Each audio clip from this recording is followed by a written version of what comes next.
My name is Zach Arnold. I'm a Hollywood film and television editor, a documentary director, father of two, an American Ninja Warrior in training, and the creator of Optimize Yourself. For over 10 years now, I have obsessively searched for every possible way to optimize my own creative and athletic performance, and now I'm here to shorten your learning curve. Whether you're a creative professional who edits, writes, or directs, you're an entrepreneur, or even if you're a weekend warrior, I strongly believe that you can be successful without sacrificing your health or your sanity in the process. You ready? Let's design the optimized version of you. Hello and welcome to the Optimize Yourself podcast. If you're a brand new optimizer, I welcome you and I sincerely hope that you enjoy today's conversation. If you are inspired to take action after listening today, why not tell a friend about this show and help spread the love? And if you're a longtime listener and Optimizer OG, welcome back. Whether you're brand new or you're a seasoned vet, if you have just 10 seconds today, it would mean the world to me if you clicked the subscribe button in your podcast app of choice. Because the more people that subscribe, the more that iTunes and the other platforms can recognize this show, and thus the more people that you and I can inspire to step outside their comfort zones to reach their greatest potential. And now on to today's show. Picture this. It's maybe a month or two before your next hiatus between shows. You can see the light at the end of the tunnel, and you can't wait to catch up on the 1.5 million things that aren't related to your current job. Things that we all think of as life management, unpaid bills and probably laundry, cleaning and organizing your closet, sending outreach emails and setting up networking lunches, going to networking events, and finally putting together that diet and exercise routine that you promise you're going to stick with this time. But then when hiatus comes, one of two things happens. One, you spend all of your time freaking out about being unemployed and you frantically search for your next gig. Or conversely, number two, sleep, napping, more sleep, and a whole lot of Netflix. Luckily, this habit pattern is reversible if you take some simple steps to plan ahead before your next hiatus and you become more mindful of what is stopping you from getting things done. And that is just what I discuss in today's interview with film and television editor Debby Germino. Debby has worked on numerous television series, such as Fargo, Agents of S.H.I.E.L.D., Genius, and the recent Netflix original feature XOXO. She has also trained for and run multiple triathlons, endurance races, and last November, she finished her very first Tough Mudder. Debby is also passionate about her mindfulness practice, as well as sharing strategies to become a more balanced, happier, and a more mindful editor at her blog, Happiness in Training, all of which we're going to discuss in detail in today's episode. But before we jump into today's interview, I want to give you a quick heads up that by popular demand, I am finally going to be reviving the podcast Q&A format for an upcoming episode, and Debby is going to be my new co-host. So if you have any specific questions that you would like to ask either Debby or me about how to survive the craziness of show business, whether it's about health, wellness, fitness, diet, sleep, productivity, or career advancement strategies and networking, please submit your questions to us at optimizeyourself.me/podcastqa. Okay, without further ado, after a brief break to recognize the sponsor of this episode, my interview with film and television editor Debby Germino. To access the show notes for this and all previous episodes, please visit optimizeyourself.me/podcast. This episode is made possible for you by, you guessed it, Ergo-Driven, the creators of the TopoMat, my #1 recommended product if you are interested in moving more and not having sore feet at your height adjustable or standing workstation. Almost every new person that I meet in this industry starts our conversation with, "Hey, I got a TopoMat because of you. It changed my life. Thank you." If you are not standing on one today, I cannot recommend it enough. It's super comfortable, it's an awesome conversation starter, and by the way, it's also scientifically proven to help you move more throughout your workday. To learn more and get your TopoMat, visit optimizeyourself.me/topo. That's TOPO. I'm here today with Debby Germino, who is a film and television editor, an endurance athlete, and a mindfulness student. She's the writer and publisher of Happiness in Training, which can be found on medium.com. And Debby, you left out something very, very important in your introductory bio, which is that you are also a Tough Mudder. How could you leave that out? Like, come on, you and I were in the trenches together, head to toe mud. Like, come on. We were, but I'm a novice. That was my first one. And it was only because of you that I got through it, I think. Well, I can tell you that anybody watching from the outside would not have thought you were a novice. You did pretty damn well on that race that day, and kudos to you. And I'm very excited to have you on the show today. Awesome. I'm very happy to be here. Thank you. So I want to start by helping people understand a little bit more about Debby. I want to know what it is that you're working on now, how you got into it, just a little bit clearer picture of your lifestyle as a film and television editor. And then we're going to start to dive a little bit more into the nuance of what some of the strategies and practices are to help you survive the insanity of being a film and television editor. So let's just start with telling us, what is it that you're doing now? Right now, I'm working on a show for FX called Fargo. By the way, I love how you say it's a show for FX called Fargo. Like everybody listening doesn't already know about and watch that show. I don't know. I never assume anyone knows anything. There's so much content out there these days. Well, you're very modest. I appreciate that. So you're working on Fargo right now. What is some of the other stuff that you've worked on in the past, and how long have you been in the post-TV, film, feature, editing, whatever industry in general? I started about 2005, I think it was. I started on a show called Smallville, and I was an assistant editor there for 2 seasons, and then I was promoted to editor. And then after that, I just I went on to other shows. I followed some producers there that went on to other shows. I've worked on Agents of S.H.I.E.L.D. I've worked on a show called Perception. I've worked on, National Geographic's Genius. I did Genius the first season, which was about Albert Einstein. And then the second season was about Picasso. Those were really fun to work on. And then just before this show, I worked on a Hulu show called Wu-Tang Clan, which was really fun to work on as well. And I've done a Netflix movie called XOXO. So I've kind of I've done mostly television, but I've been pretty lucky. I've been working steadily since I began. Now, clearly you must not listen to the show because you just made the cardinal sin of using the L word. You did not get lucky. I don't believe in luck. I believe that if you're crossing the street and you get hit by a bus, yeah, that's kind of luck. Outside of that, the odds of you having worked consistently in this industry for the last 15 years has anything to do with luck. So what is it that you think has made you so consistently good at what you do that you've basically been doing it since 2005? Well, I guess, that's a tough question. You know what? I'm going to rephrase it because everybody hates that question. If I were to ask one of your colleagues, friends, directors, producers, what makes Debby so good at what she does, then how would you answer that question? Well, number one, I enjoy the work and I enjoy the collaboration. And I try to be pretty easy to work with in the Bay. You know, I always heard stories about editors who would be difficult and would, argue with notes or changes, or would sort of say, oh, that's never going to work or something. And my attitude is always, well, let's just try it. Even if it's in my head thinking that's never going to work, I'm just going to try it and show them. It's always a lot easier that way. And I think people appreciate it. And, and I also try to come with ideas too.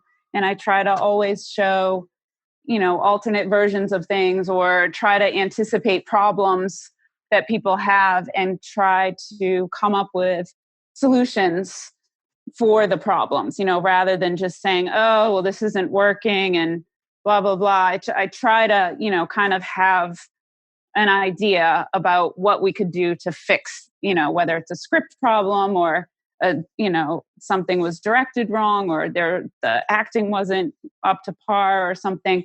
I try to just sort of offer solutions rather than just sort of, you know, not giving not giving any kind of answers to people. Yeah, and I would put all of this in the category of soft skills, which are the skills that are certainly, if not taught at all, much less taught in our industry, where really everyone focuses on either learning the tools themselves, learning the organization, or learning story, but all of which are still pretty much the hard skills of being an editor.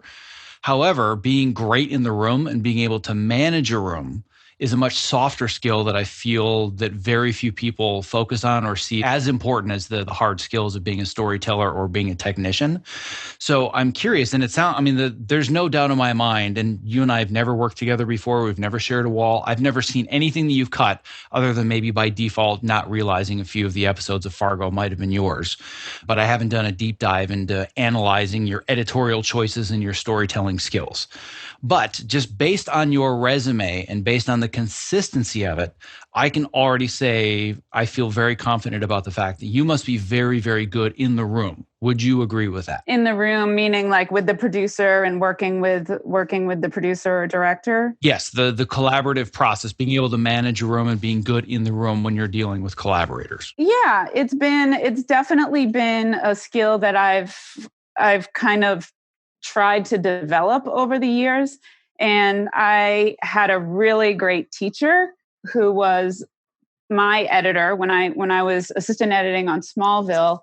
The editor that I worked for, her name was Andy Armaganian, and she was fantastic. And this was back, people probably won't believe this, but at that time, we edited, actually, Andy and I shared an office. So we had one Avid and we shared it. And so so for me, it was great learning because I sat in the room all day with her while she cut dailies. And when the producers would come in, I was in the room to hear everything, and I would take notes for her while she went through the cut. And so I learned kind of how that interaction should go. And she was fantastic. I mean, she was great in the room with the producers. She knew how to talk to them. She knew how to show them, and she was very good at what she did. And she was very able to sort of execute notes while keeping conversation going, keeping people comfortable. Sort of, she just had a good charm to her. And so that's kind of where I learned. And so I tried to pick up these skills from her and just sort of, I am not charming and friendly as much as she is, but that's where I learned it and tried to kind of develop those things and make it into my own that I was comfortable with. But that's where I kind of learned these skills. And unfortunately today, I feel like assistants don't get that opportunity. You know, we're never in another room with another editor to see how anyone else works with producers and to see how people respond. And I think it kind of sucks that we don't ever get that feedback to know how other editors are with producers, or how, what producers like, or how they, like to communicate. We never get that feedback. So I feel really lucky that I had that experience early on in my career to kind of know, how you should act with producers and directors, and how you can make them comfortable and make them, enjoy working with you. Yeah, I feel like that mentor-mentee relationship is all but gone nowadays. And I think that what you were experiencing was probably a holdover to the film days, where in the film days, the assistant just sat behind the editor and handed them trims and bins, and they were essentially the human version of the Avid that was organizing everything for them so they could just focus on the timeline, so to speak. And nowadays, I hear so many assistant editors, and I have this complaint as well, even working with my own assistants, where they say that there's no alignment between the work that I'm actually doing and the work that I want to be doing, because I'm a data technician. I process dailies and I do outputs and turnovers and lists and time code and EDL managers, and none of which makes an assistant editor better at editing. And if you want to be better at editing, you have to edit, which you have to do off hours, which, by the way, the union tells you, tisk, tisk, you shouldn't be doing because it's not part of your job. Well, then how the hell do I grow? right? Yeah, So I exactly. could go on for an entire 4-part series of 1-hour episodes about this topic. We'll not do that. I'm going to leave that soapbox in another room. But on a total side note, how the hell did you get your work done if you only had one Avid? Yeah, exactly. Like, when did you actually do it? Did you just come in before or after? Like, how do you share? There's no way you could ever do that in our world nowadays. But I'm curious how you did that. Yeah, I mean, essentially, she would cut during the day, and then she'd be done. I don't know. She'd try to finish as quickly as she could because she knew I had to get on to sound design. She let me do sound design and music for all the shows. So yeah, she would cut as quick as she could and turn the machine over to me when she was done. And yeah, we literally just had to do that. And there were days like, she'd have to get off the system if I had to, cut in visual effects, or if I had to, do some EDL or an output or something, and she'd have to get off the system. And, so that's how we did it. It's crazy to me that it was actually done that way. And it was normal to me at the time because I didn't know. Just for point of reference, your shows did air, right? They did. I just want to point that out to anybody listening, specifically producers or executives. 15 years ago, just 15 years ago, when it was digital post-production, an editor and an Avid were sharing, and it still got on the air.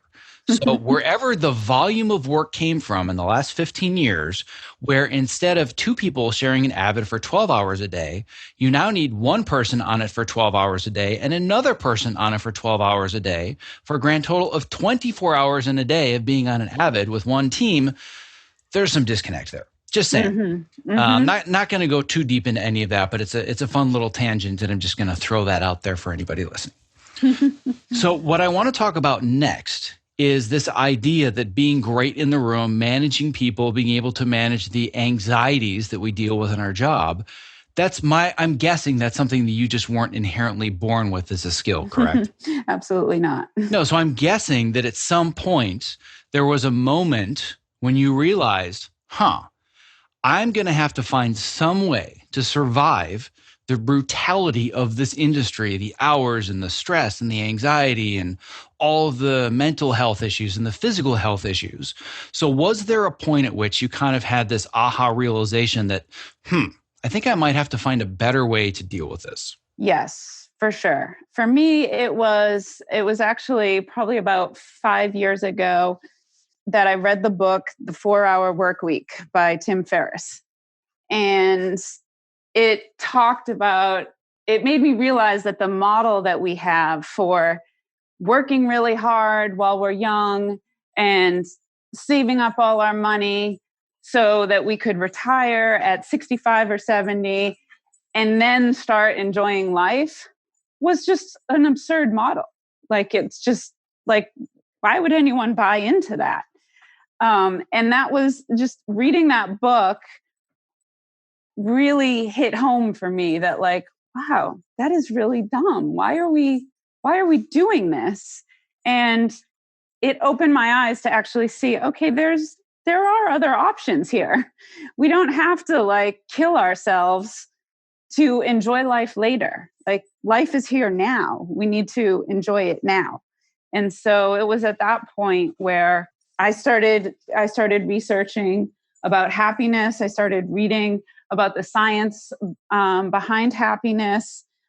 And it was at that point that I think I discovered Gretchen Rubin, who I know you've had on the podcast, which was a great interview. I discovered Dan Harris, who has a podcast called 10% Happier. And I think it was also around that time that I found you and your podcast, which I think then was Fitness in Post.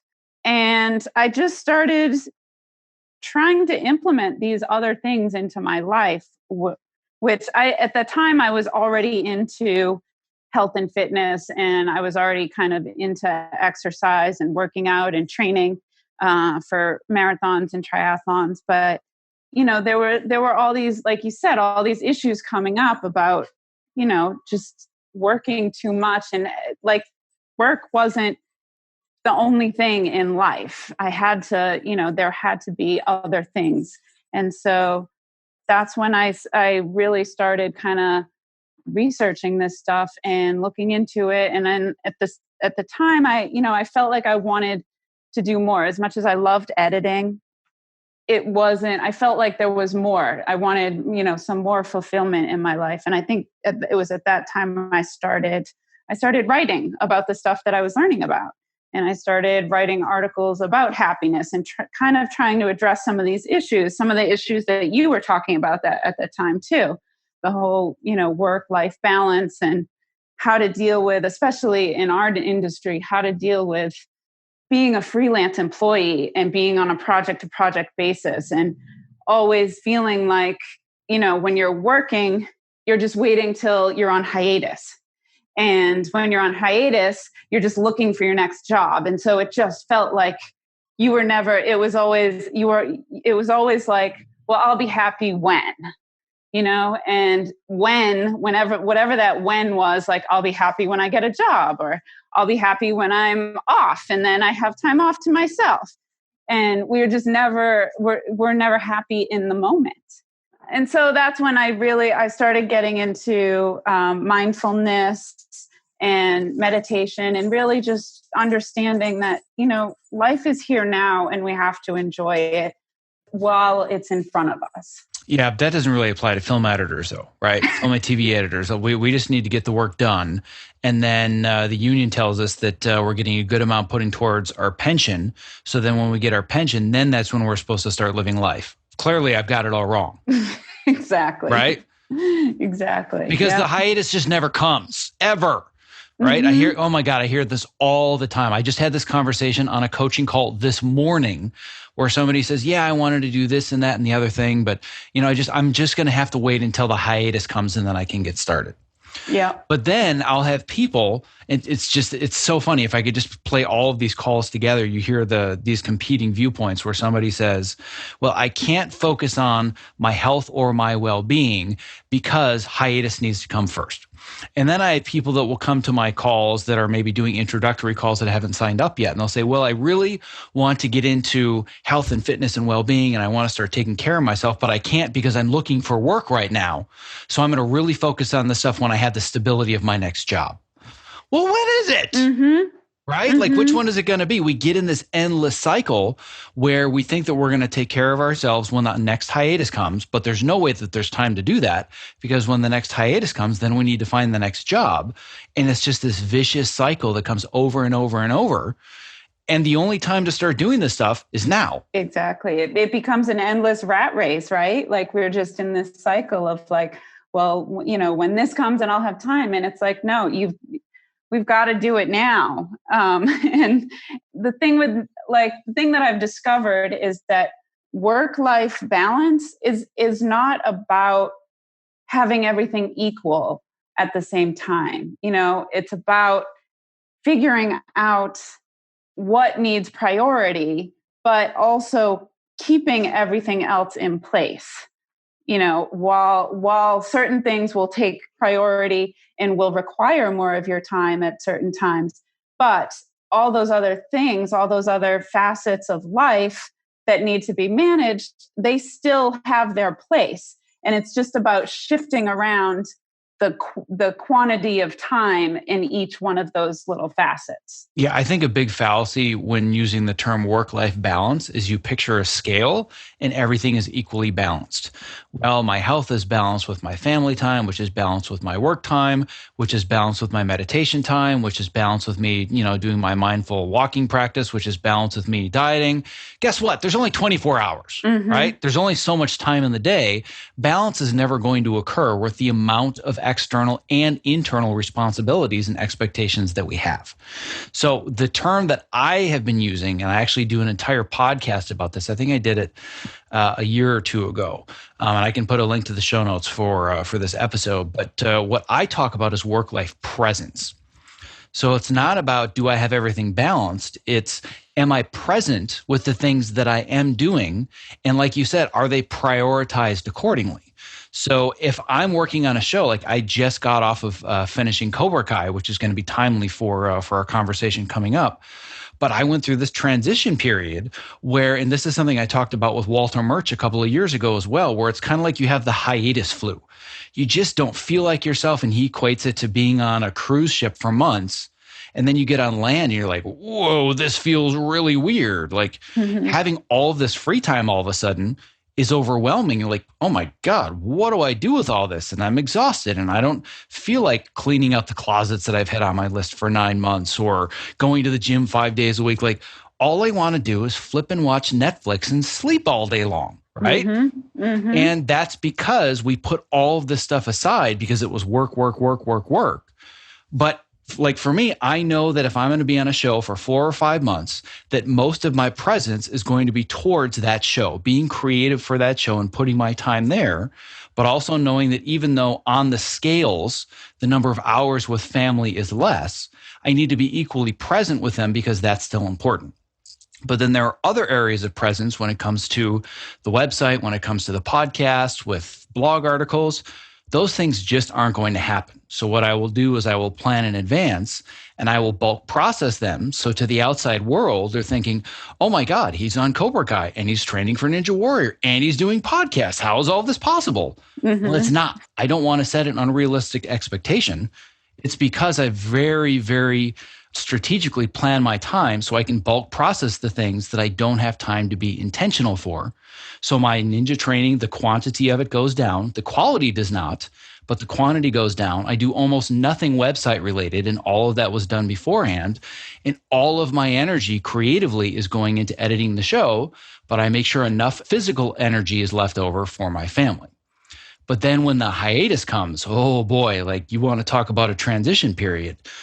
All I want to do for the first week is nothing, absolutely nothing. And as I was reading one of your articles, you said, when I go through the transitional period, I basically block off a week on my calendar and it's for Netflix and napping. I'm like, oh my God, we are just like, you and I are kindred spirits. So talk to me a little bit more about this process of the transition. Absolutely. Yeah, it was a real struggle for me. I mean, I remember when I first started in this business and, on that first job of Smallville, and I'm going to say it again, the L word, I was lucky to be on Smallville because at that time it was a show that was pretty much guaranteed to get picked up. And I was able to, know that, okay, I have a hiatus and I'm going to be off for like 2 months and then we're going to start up again. So I didn't really have to look for a new job. And I didn't know that this was rare at that time.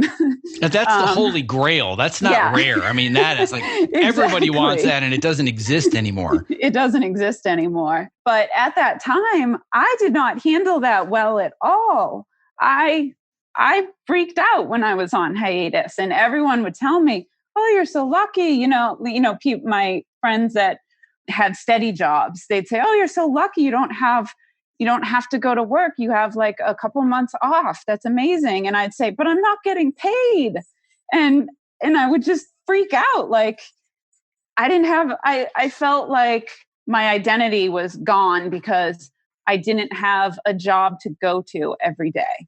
And I just felt like, oh my God, what is my worth? It was a struggle for me for many years. And over these years, I have learned how to deal with it better.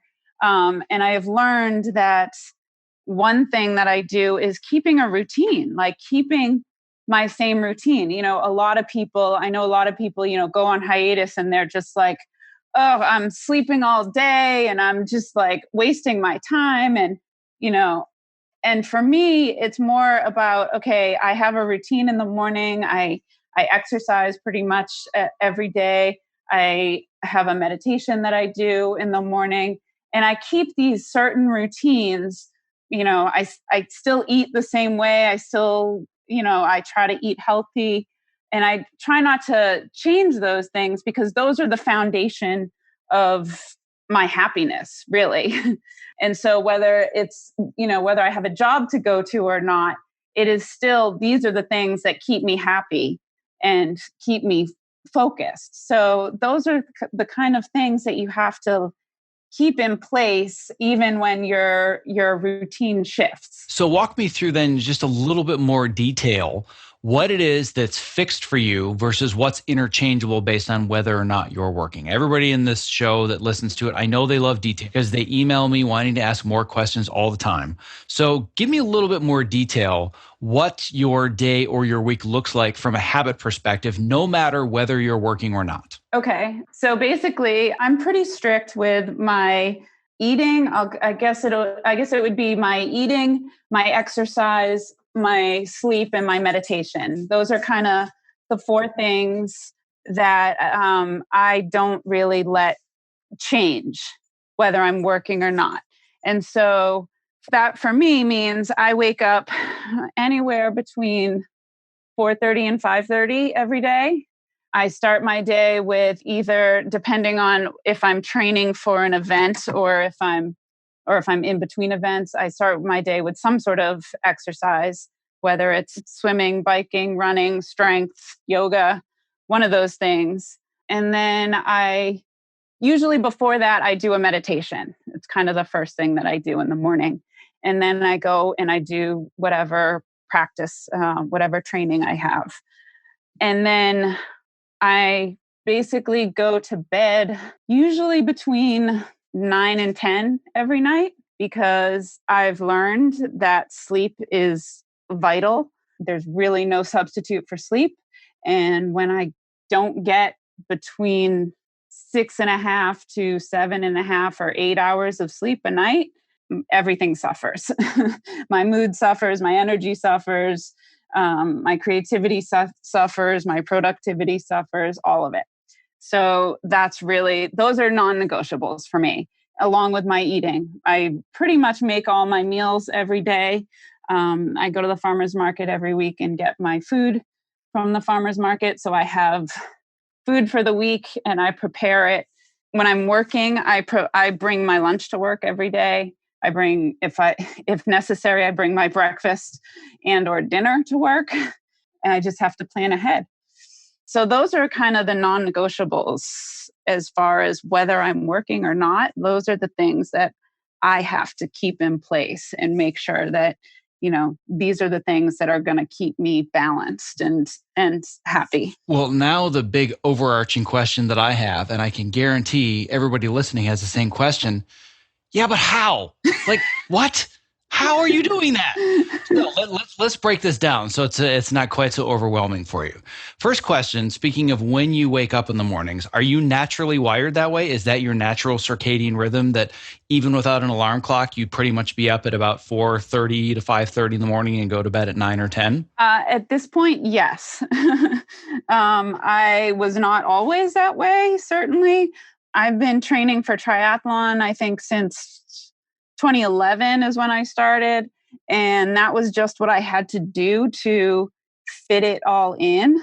And now I was really strict with like the 4:30 a.m. and I would have to set my alarm and I would have to get up at that time to fit it all in. And through the years, I've learned that sometimes sleep is more important. And I went through periods of burnout and injury and sickness where I had to really recalibrate things and figure things out in a different way. So I know that sleep is more important. And so I don't have to set my alarm as much anymore. And I allow myself to just sort of wake up naturally. And there are days when, 6 a.m. rolls around and I'm getting out of bed. It just sort of fluctuates, but I've learned to be a little more flexible. That's where like the flexibility comes in. And, I have to respond to what my body wants and what my body is telling me. So then the next follow-up I have, understanding that you've kind of reset your circadian rhythms based on necessity, which was I need this time in the morning to do the triathlon training. This is a very common story for anybody that's into triathlons or long distance endurance events. The volume of training that you have to put in, it's not like you can just do a few hours a week at the gym. You have to do hours and hours of putting in the miles, so to speak, whether that's miles on the bike, miles running, or miles in the water. there's no real other way to train for that and get ready for it. So you need extra hours in the day. So it's very common for triathletes to just wake up, like you said, at 4:30 in the morning. The big question I have for you is when you don't have all of the constraints in your calendar. So for example, the way that you could reason this is, well, I'm not working right now. So if I don't have a job during the day, I can still do my training at like 9 in the morning. Why are you not just waking up at 8 instead? Because I've also learned that I've now sort of conditioned myself to be a morning workout person. And I know that if it's not something that I do first thing in the morning, and granted, when I am off and I'm like on hiatus and don't have a job to go to, I will be a little more flexible, and maybe I don't run until 7 or something. Or maybe I'll take a little more time. I'll do a longer meditation before I go on my whatever training I'm doing. So there is some flexibility there when I'm not, but I don't prolong it. I don't say like, oh, I'll just do it later, because I know later will never happen. Yeah, later is a mystical land where all human productivity is stored. Yes. It doesn't exist. Yes. But I think flexibility is so key, because it's one thing to say, oh, well, when I was working, I was waking up at 4:30 and I was already doing intense exercise at 5:30 and I've slept in and it's 5:45. Screw it. Fine. I guess I'm not exercising today.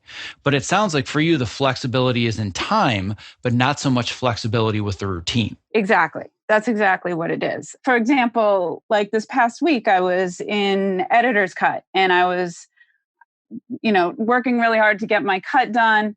And I knew I needed more time at work. Also, the problem with me is like the morning is like best for everything. Like I'm best at training in the morning. I'm best when I meditate in the morning. I'm best. My creativity is the best. And it's like the morning's only so long, right? So all these things can't fit in the morning. But so last week when I needed more creative time and more productive time at work, I wanted to get there earlier. And so rather than saying, okay, I'm just screw exercise this week. No, I still did my routine, but I just shortened it. I shortened it on the days, when I needed to get in there or get into the office early and just get a good jump start on the day. I just, I didn't do my back-to-back classes that I do. And I didn't do the full, hour and a half run that I normally do. I just, I cut everything back, but I still did something. Yes, that's the key. That's the bumper sticker. I still did something, right? Because I think it's so easy, specifically if we're going to go back to this idea of Gretchen Rubin's 4 tendencies, which I will talk about until the ends of time with anybody, because it's just revelatory and it just changes everything, right? I introduced it in week 2 of my coaching program, and everybody just comes to the call and they're like, oh my God, my life makes sense now. Right. So it's an amazing experience. But I think talking about this idea of the tendencies, for anybody that hasn't listened, I will put a link in the show notes to her interview. But there are a lot of questioners that end up doing what we do for a living, because the better you are at questioning assumptions and finding better ways to do things, the better you are as a storyteller. So it's a very natural connection between the two. However, one of the detriments of being a questioner is analysis paralysis. So it's very easy to think, well, yes, my routine says I'm supposed to get up at this time and I'm supposed to run for 90 minutes or bike or swim or whatever it is, but there's not as much benefit to doing it for 30 minutes. Therefore, I'm just not going to do it at all, because of course there's more benefit to sitting around and sleeping in and doing nothing, right? But it's very much this all or nothing approach. And that's also kind of the way that our culture is nowadays, where either you're not exercising or you're doing exercise 6 days a week for 90 days to burn all of your body fat. Mm-hmm. But where's the middle ground? And the middle ground is you just need to do something. And I think that the way that you have your morning structured is making sure that you do something, but there's enough flexibility, accordion style, based on the needs of whether or not you have a job or what your other goals are at the time. Mm-hmm. So now the big question is, how in the world do you go to bed at 8, 9, 10 o'clock at night when you're editing a TV series? How is that even possible? I don't know. I mean, I'm exhausted. I'm exhausted at the end of the day. I I fall asleep really easily at night. I'm very careful to limit my blue light. I have Iris on the software program that limits your blue light on my computer at work. And so I'm very careful with my sleep routine. And I just sort of, I try not to eat dinner too late.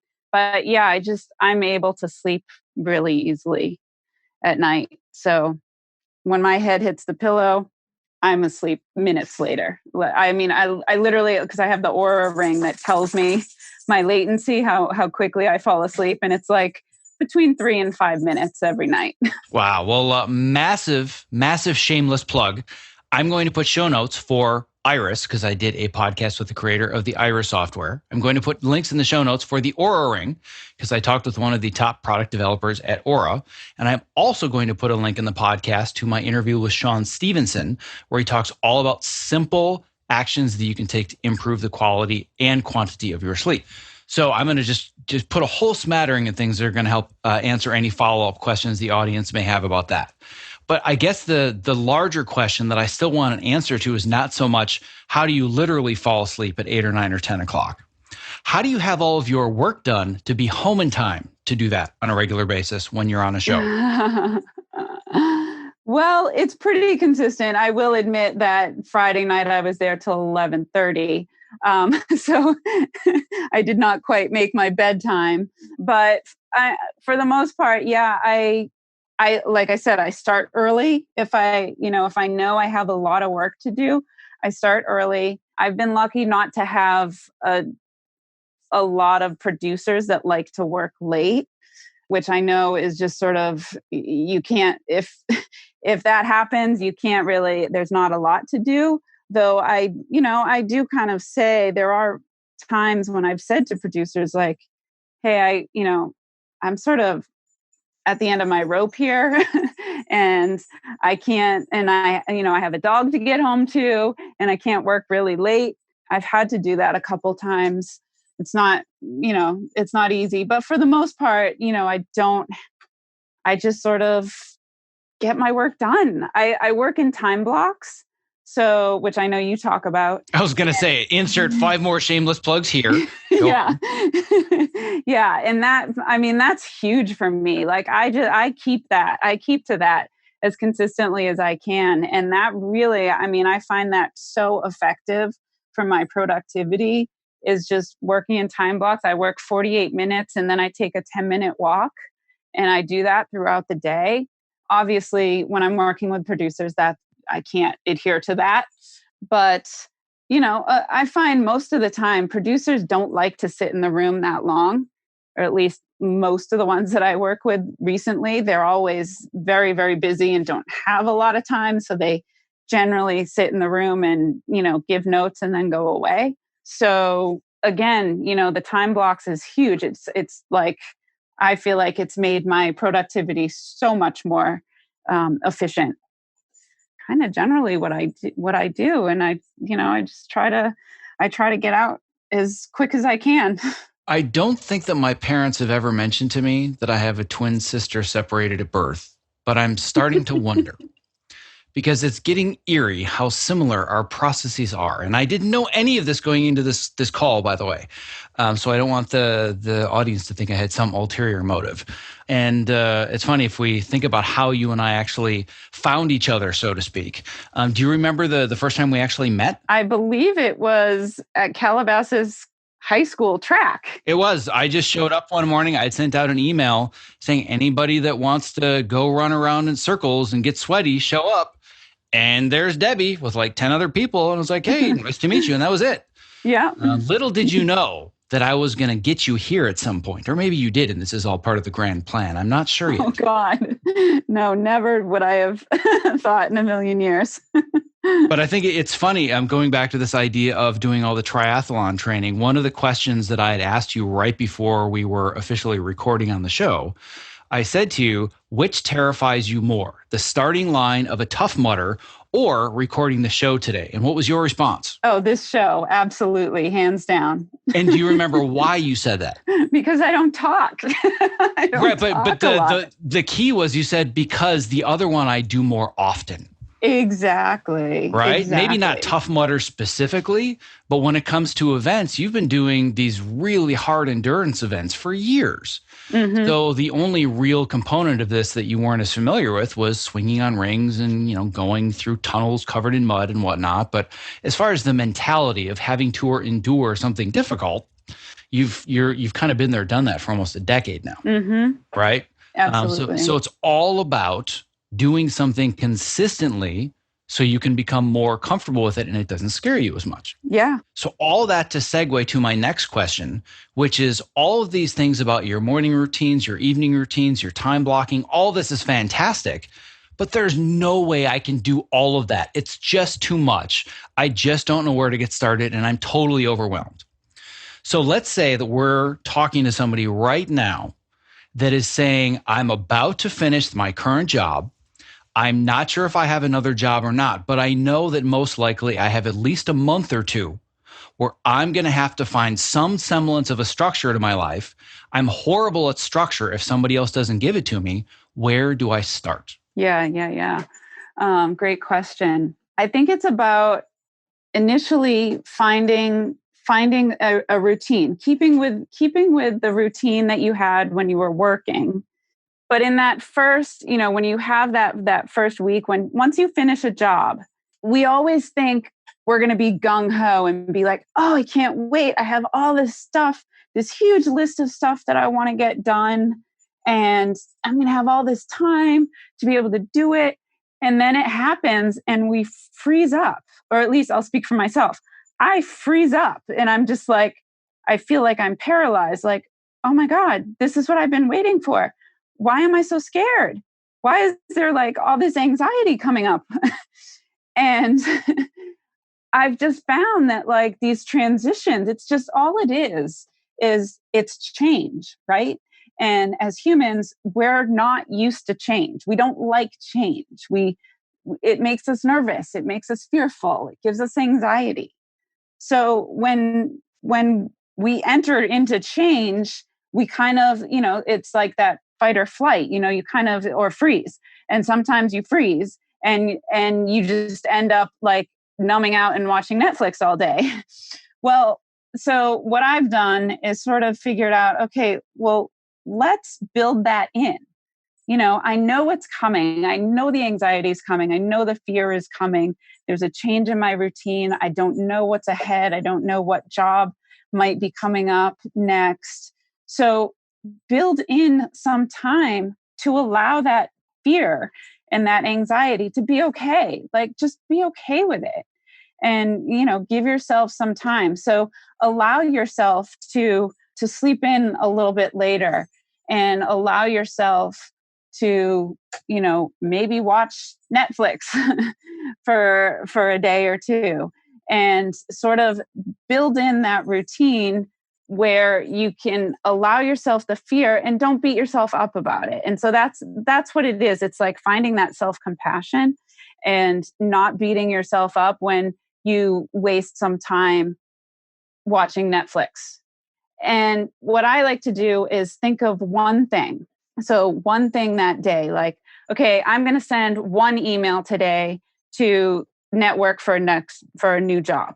And then once you get that done, then you can go do your Netflix, or you can, just, waste the rest of the day. But then at least you've checked something off the box.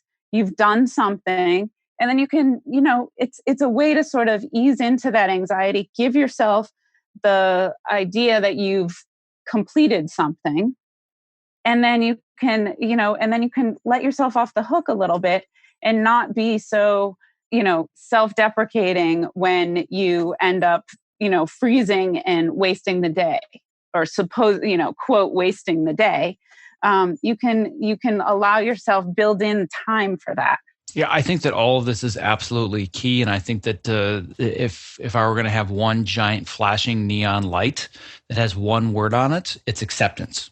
And I think you've already alluded to this. You just have to accept the fact that there's going to be a transition period. You have to plan for it.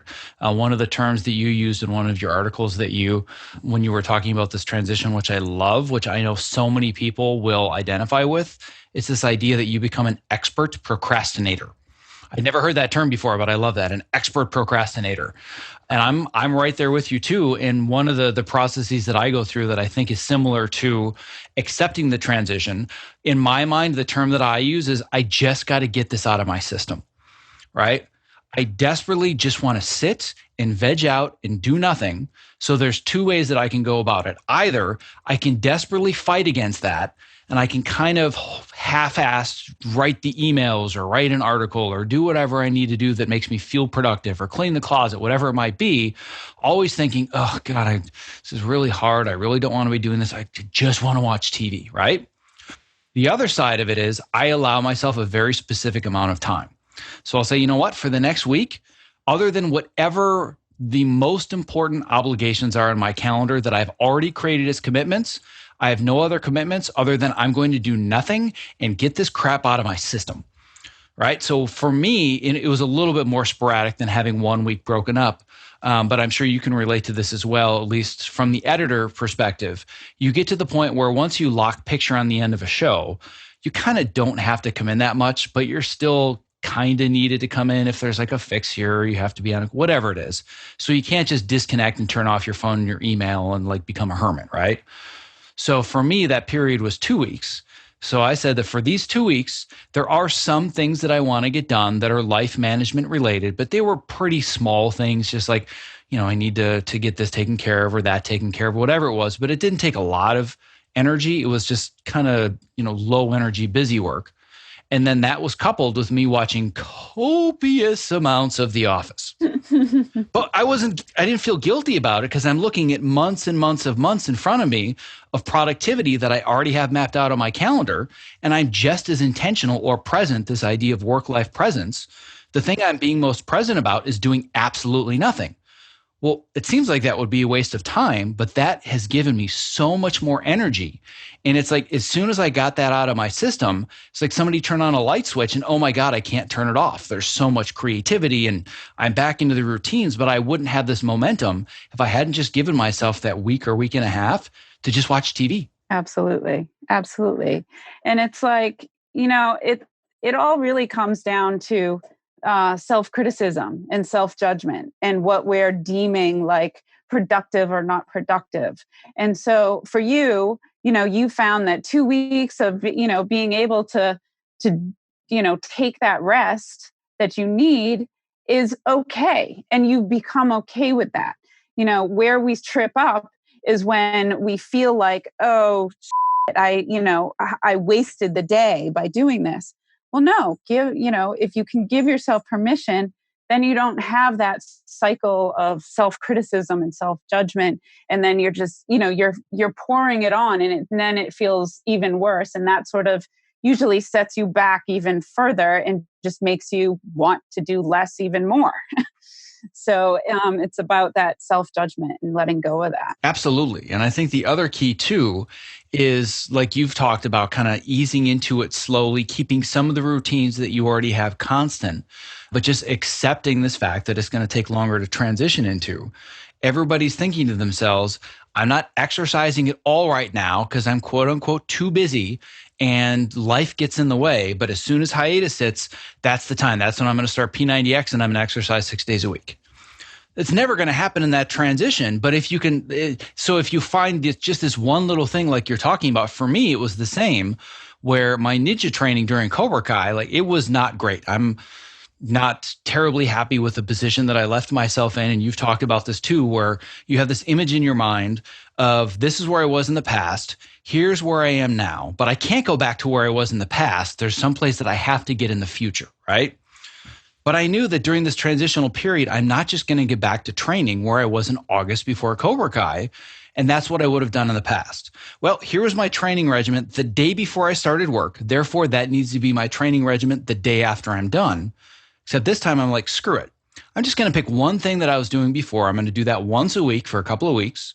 Then I'm going to add one more day. Then I'm going to add one more day. Then I'm going to add one more day. And now I'm at the point where I'm almost at the volume and intensity that I was in August, but it's taken me almost a month to get to that point, but I'm okay with it this time. Mm-hmm. Yeah, we expect so much from ourselves. We think about the past and where we were, and we want to be there. Or we're imagining the future of some future thing that we should be, and we want to be there. Well, no, we have to start where we are, you know, and recognize that, where we are now is different than where we were in the past. And like you said, you can't expect to just pick up where you left off in August in your training. You've got to ease back into it. And so that, I think, what you're doing is a perfect example of how to ease into that and just accept where you are, and not expect your body and your mind to be in that same place, because you're completely different. It's just, it's months later and it's different. Well, one thing that I will say that I am still very guilty of to this day, maybe even as early as last week. And as I was reading one of your articles, I was like, yep, that's me. And I got to work on that. I want you to tell us a little bit more about the story of this woman that you had reached out to and had spoken to when you were, I believe, at the gym or at yoga or something, and were expressing your admiration for how well she's doing, how much weight she had lost. And her response was, yep, I'm getting there, because I am so guilty of this. So talk to me a little bit more about that. Yeah, absolutely. I mean, this is just, we're constantly saying, I'll be happy when, we're constantly living in this idea of some future me that's going to be, beautiful and perfect and, thin or fit or whatever it is that we're desiring. And so, yeah, it was this woman at the gym who had really, I mean, she had transformed herself. I've been taking classes with her for years, and she was not by any means had any much weight to lose, but she had really slimmed down and toned up a lot. And yeah, I commented to her, and she said, yeah, I'm getting there. And it struck me as like, she has no idea. Like, she looks in the mirror and she does not see the progress she's made. And I think we all do that. Because we're all living with ourselves every day, and we don't see the progress that we've made, and we don't allow, I think even more is we don't allow it. Because I've been there before with my triathlon training, and for me, it took me kind of losing it all to see where I once was and see how the progress that I had made. And so it was that for me. I got really sick a couple of years ago, and I kind of had to stop training, and it was really hard for me. I kind of lost that whole identity of myself. At that point, I started to realize, wow, I really had made a lot of progress, and I really had really transformed my body, and I had, hit certain levels in my training that at that time I didn't even realize. Like, I didn't recognize that. And so it really instilled in me the idea that, like, I need to pay attention to right now, and I need to honor wherever I am right now and just accept it and love it. We don't love where we are now because we're so busy thinking about how great we're going to be later.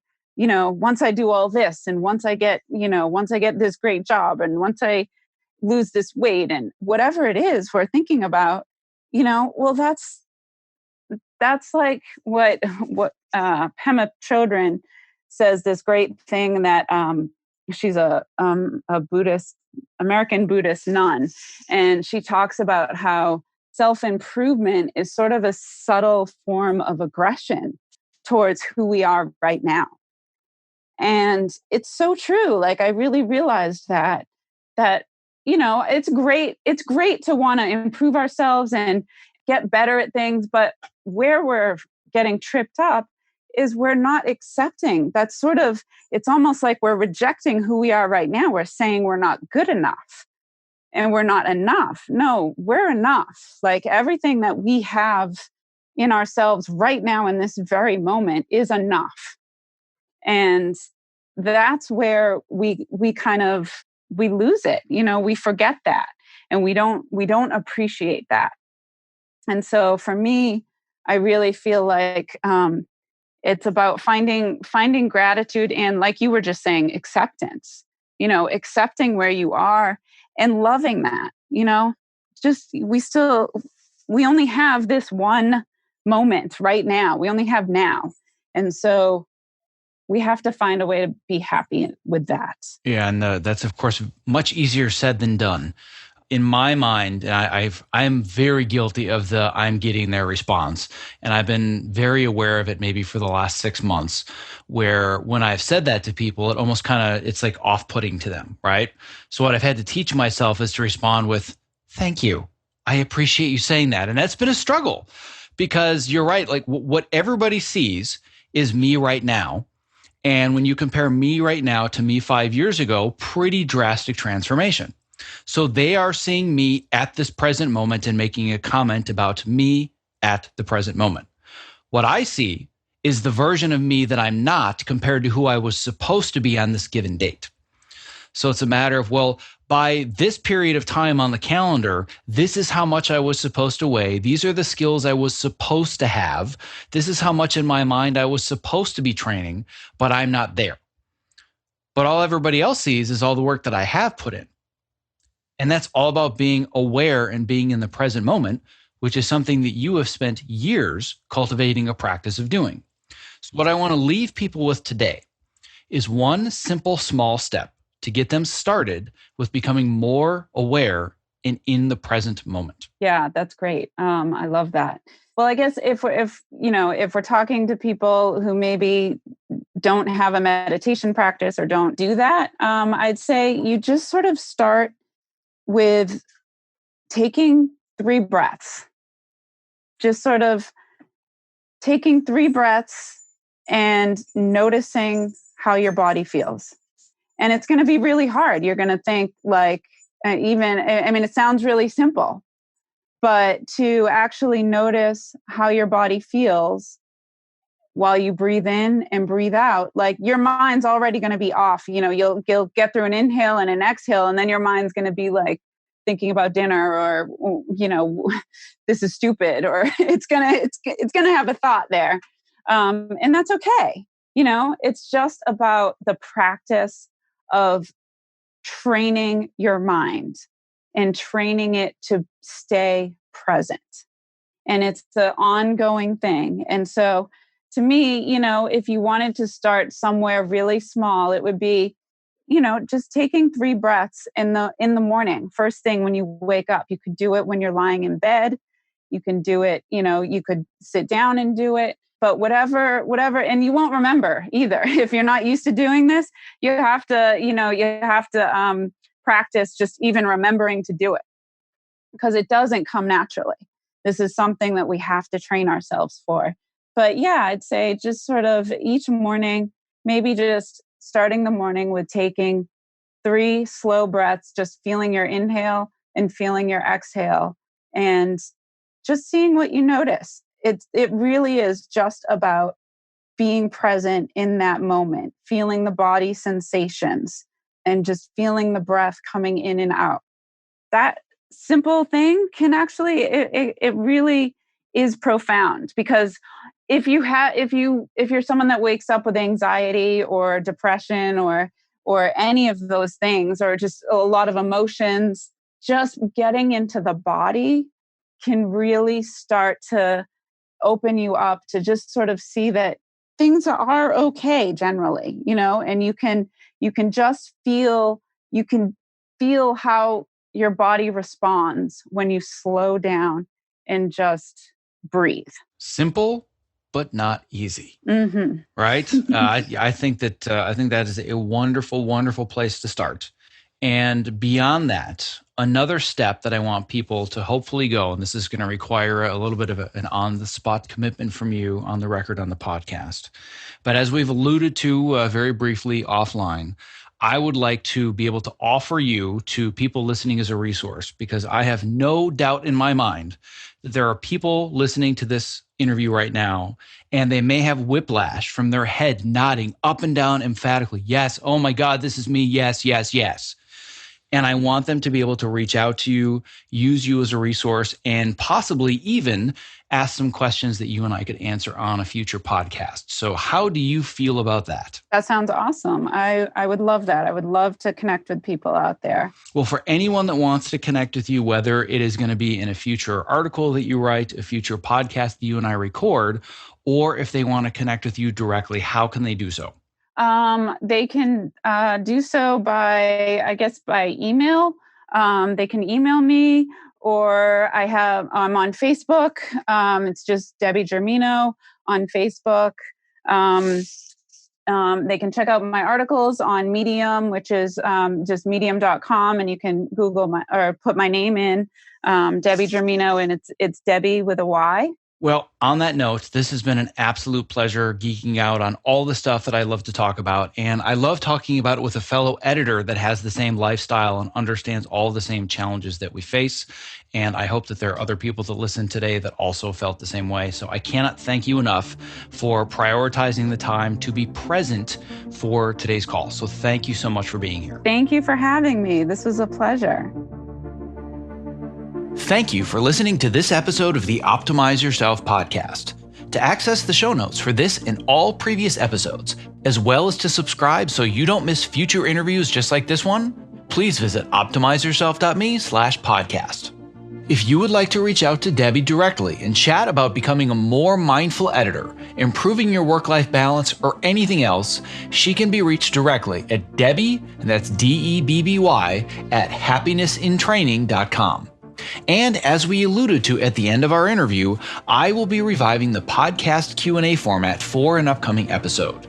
So if you have any specific questions that you would like to ask either Debby or me about how to survive the craziness of show business, whether it's about health, wellness, fitness, diet, sleep, productivity, or career advancement strategies and networking, please submit your question at optimizeyourself.me/podcastqa.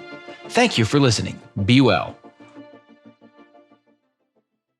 This episode was made possible for you by, you guessed it, Ergo-Driven, the creators of the Topomat, my #1 recommended product if you are interested in moving more and not having sore feet at your height adjustable or standing workstation. Almost every new person that I meet in this industry starts our conversation with, "Hey, I got a Topomat because of you. It's changed my life. Thank you." Listen, standing desks are only great if you're actually standing well. Otherwise, you are just fighting fatigue and chronic pain.